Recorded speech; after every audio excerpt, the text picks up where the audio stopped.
বিএনপির সাবেক মহিলা এমপি আসিফা আশরাফি পাপিয়া তিনি প্রবাসীদেরকে নিয়ে খুব বাজে একটি মন্তব্য করেছেন, খুবই আপত্তিকর একটি মন্তব্য করেছেন। আবার প্রবাসী ভোটাররা রেমিটেন্স দেয়, তো তাদের পরিবারের জন্য তারা টাকা পাঠায়, তাদের পরিবার ভিটামাটি বিক্রি করে ছেলেকে বিদেশ পাঠায়, তো সে তার দায়িত্ব আছে তার পরিবারকে টাকা পাঠানোর। তার জন্য বাংলাদেশের রাজনীতিতে অংশ দিতে হবে, ভোটার বানাতে হবে। কে বলছে? কত বড় নিমক হারাম তিনি, কত বড় উদ্ধত্যপূর্ণ মন্তব্য তিনি করেছেন। চিন্তা করেন, কোনোভাবে আপনার উচিত হয়নি, আপনার ক্ষমা চাইতে হবে এর জন্য ক্ষমা চাইতে হবে, নাহলে বিএনপিকে এটার জন্য অবশ্যই মানুষের কাছে জবাবদিহি করতে হবে। কোনোভাবে উচিত হয়নি। দর্শক, বাংলাদেশের প্রবাসীরা হচ্ছে রোহিঙ্গা। এরা কিসের ভোট দিবে? এরা আবার ভোটের জন্য আবেদন করে কিভাবে করে? এরা তো এদের আত্মীয় স্বজনের জন্য টাকা পাঠায়, বিদেশে গিয়ে নিজেদের ঘরবাটি বিক্রি করে সেই ঋণ পরিশোধ করার জন্য। দেশে কোনো অবদান এই প্রবাসীদের নেই, এমনই মন্তব্য করেছেন বিএনপির সাবেক এমপি পাপিয়া। দর্শক, তার মন্তব্যটি শুনবো, তার আগে চলুন সাইফুর রহমান সাগর ভাই তিনি কি বলছেন বিস্তারিত দেখি। আমি প্রচন্ড রকম ক্ষুব্ধ। কাল রাত থেকে আসলে আমি একটি বিষয় নিয়ে খুব বেশি আপসেট হয়ে আছি। সেটি হলো যে বিএনপির সাবেক মহিলা এমপি আসিফা আশরাফি পাপিয়া তিনি প্রবাসীদেরকে নিয়ে খুব বাজে একটি মন্তব্য করেছেন, খুবই আপত্তিকর একটি মন্তব্য করেছেন, যেটি কোনোভাবেই গ্রহণযোগ্য নয়। প্রবাসীরা খুবই ক্ষুব্ধ। আমি প্রবাসীদের নিয়ে দীর্ঘদিন প্রবাসীদের ভালো মন্দ নিয়ে কাজ করছি। আমি সেই জায়গা থেকে ব্যক্তিগতভাবে যথেষ্ট কষ্ট পেয়েছি। তিনি বলেছেন যে প্রবাসীরা নিজেদের ঘর ভিটা বিক্রি করে বিদেশ যায়, এরপরে শুধুমাত্র নিজেদের পরিবারের জন্য টাকা পয়সা পাঠায়। তাদের এখানে আর কোনো দেশের জন্য কোনো কিছু করে নাই। তাদের নিজেদের স্বার্থে তারা বিদেশ যায় আর নিজেদের পরিবারকে বাঁচায়। এর মধ্যে এই টাকা পয়সা দিয়ে বাংলাদেশের কোনো উপকার হয় না, তিনি যেটা বুঝিয়েছেন। তিনি এটা বলেছেন যে তাদেরকে কেন বাংলাদেশের রাজনীতিতে কেন তাদেরকে সুযোগ দিতে হবে, কেন তাদেরকে ভোট দিতে অধিকার দিতে হবে। কত বড় নিমক হারাম তিনি, কত বড় উদ্ধত্যপূর্ণ মন্তব্য তিনি করেছেন। চিন্তা করেন, একজন বাংলাদেশী নাগরিক, প্রত্যেকটা নাগরিকের অধিকার রয়েছে, সংবিধান সে অধিকার দিয়েছে যে সে ভোট দিতে পারবে এবং সেই ভোট দেওয়ার অধিকার তার একজন সিটিজেন হিসেবে সে সাংবিধানিক আলোকে জন্মসূত্রেই পায়। এখন সেই ভোট দেওয়ার যে পদ্ধতি সেটি নিয়ে বিতর্ক হতে পারে, বিদেশে কিভাবে দিবে না দিবে সে নিয়ে বিতর্ক হতে পারে, কিন্তু আপনি বিদেশে গেছে প্রবাসীরা তাদের ঘর ভিটা বিক্রি করে, আর তাদেরকে কেন বাংলাদেশের রাজনীতিতে অধিকার দিবেন এ নিয়ে প্রশ্ন তোলার আপনি কে? আপনার কত বড় সাহস আপনি কথা বলতে পারেন? আপনার কি অবদান আছে? আপনি 24 আন্দোলনে কোথায় ছিলেন বলতে পারবেন? আপনি দেখাতে পারবেন কোন ভিডিও যে আপনি কোন রাস্তায় ছিলেন? আপনারা আওয়ামী লীগের আমলে পুরোপুরি আপনি আপনার হাজবেন্ড আপনারা তো খুব ভালোই এমপিগিরি করে গেছেন। আপনার জন্য এটার জন্য আপনাকে ক্ষমা চাইতে হবে। বিএনপির এই গত 15 বছর বিএনপির প্রত্যেকটা নেতাকর্মী অনেক নির্যাতিত হয়েছে। আমরা বিএনপির নেতাকর্মীদের জন্য কথা বলেছি। আমরা বিএনপির নেতাকর্মীদের বিরুদ্ধে যে অত্যাচার হয়েছে, নিপীড়ন হয়েছে শেখ হাসিনা সরকারের মাধ্যমে, সেটির জন্য প্রতিনিয়ত আমরা প্রতিবাদ করেছি।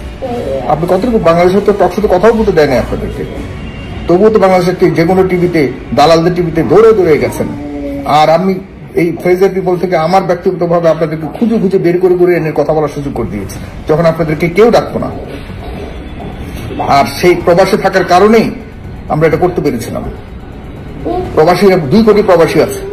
এই প্রবাসীরা প্রতিনিয়ত আপনারা কিভাবে ভালো থাকেন বাংলাদেশে, সেই কারণে বাংলাদেশের সরকারকে সার্বক্ষণিক চাপে রেখেছিল এবং দেশে রেমিটেন্স, মাঝে মধ্যে রেমিটেন্সের মাধ্যমে পাঠানো না পাঠানোর মাধ্যমে নিজেদের অবস্থান জানিয়েছিল। 24 আন্দোলনে সেটি সর্বশেষ চূড়ান্তভাবে যুদ্ধে জড়িয়েছিল এই প্রবাসীরা। অন্ধকারের মধ্যে ছিলেন 4-5 দিন। কি করেছে এই 4-5 দিন প্রবাসীরা চিন্তাও করতে পারবেন না। প্রত্যেকটা দেশে প্রত্যেকটা বিদেশি সরকারকে জানান দিয়েছে প্রবাসীরা যে বাংলাদেশে যা হচ্ছে ঠিক হচ্ছে না, তোমরা ব্যবস্থা নাও। এত সহজে 24 স্বাধীনতা আসে নাই, এত সহজে আপনার এমপি আবার হওয়ার এমপি সরকার গঠনের পথ সুন্দর করে নাই, সহজ করে দেয় নাই। সারা পৃথিবীর বাঙালির একসাথে হয়েছিল। কি জানেন আপনি? অন্ধকারে ছিলেন বাংলাদেশের মানুষ অন্ধকারে ছিল সেই 3-4 দিন যখন নেট ছিল না। এই প্রবাসীরা সারা বাংলাদেশকে সারা বিশ্বের দরবারে ধরেছিল, অনেক প্রবাসীদেরকে মধ্যপ্রাচ্য থেকে দেশে পাঠিয়ে দিয়েছে পর্যন্ত। আমরা দেখেছি, আমার নিজের চোখে দেখেছি। প্রত্যেকটা প্রবাসীকে জিজ্ঞাসা করেন আপনি, প্রত্যেকটা প্রবাসীকে জিজ্ঞাসা করেন, তারা নিজেদের ওই সব দেশে যে বাংলাদেশ এম্বাসি ছিল, দূতাবাস ছিল, সেগুলির সামনে গিয়ে বিক্ষোভ করেছে। অনেকে জানতো, মিডল ইস্টে অনেকে জানতো তাদেরকে পাঠিয়ে দিবে, তবুও দেশের জন্য তারা দাঁড়িয়েছে, পাঠিয়েও দিয়েছে তাদেরকে। আপনার এই ধরনের আর ঘর বিটা বিক্রি করে গেছে মানে কি মনে করেন আপনি প্রবাসীদেরকে? হ্যাঁ, আপনি প্রবাসীদের পরিবার সম্পর্কে আপনার জানা আছে?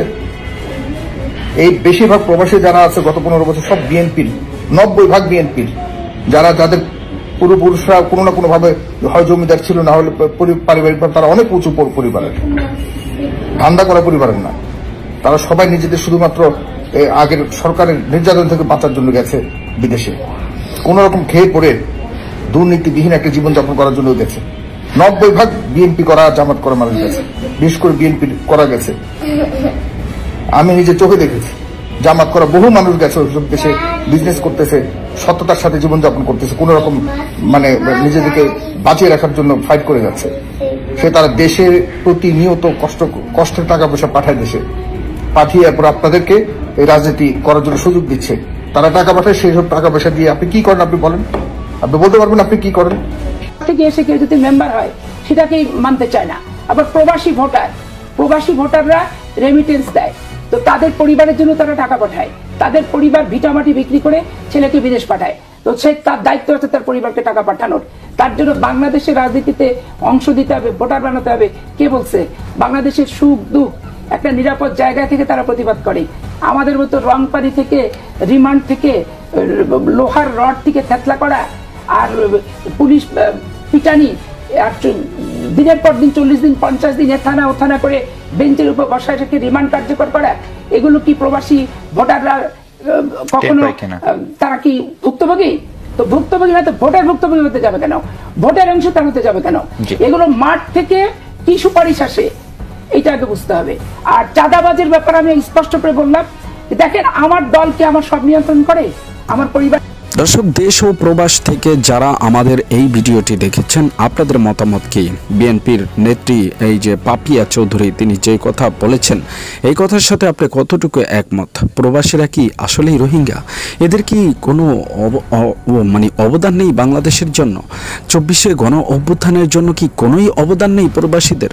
নাকি প্রবাসীরা শুধু নিজেদের চিন্তাই করেছেন? রেমিটেন্স তাহলে আসে কিভাবে? বাংলাদেশের এই যে রিজার্ভ, যেটা রেমিটেন্সের উপরে নির্ভরশীল প্রায় 60%, সেই রেমিটেন্সগুলা যারা ক্ষমতায় আসার আগেই তাদেরকে অচল বলে মনে করছেন, তারা ক্ষমতায় আসার পরে এই প্রবাসীদের জন্য কি ব্যবস্থা করবেন সেটা কিন্তু এখনই অনেকটা বোঝা যাচ্ছে। এজন্য প্রবাসী ভাইদের কাছে অনুরোধ থাকবে যে আগামী নির্বাচন কিংবা আগামীতে কাকে আপনারা সহযোগিতা করবেন সেটা আপনাদের এখনই সিদ্ধান্ত নিতে হবে। যদি যিনি আজকের এই দলের যেই দলের নেতা হয়ে এমন বক্তব্য দিয়েছেন, এই দল যদি তার বিরুদ্ধে কোনো ব্যবস্থা গ্রহণ না করে কিংবা প্রকাশ্যে তিনি এসে যদি প্রবাসীদের কাছে ক্ষমা না চায়,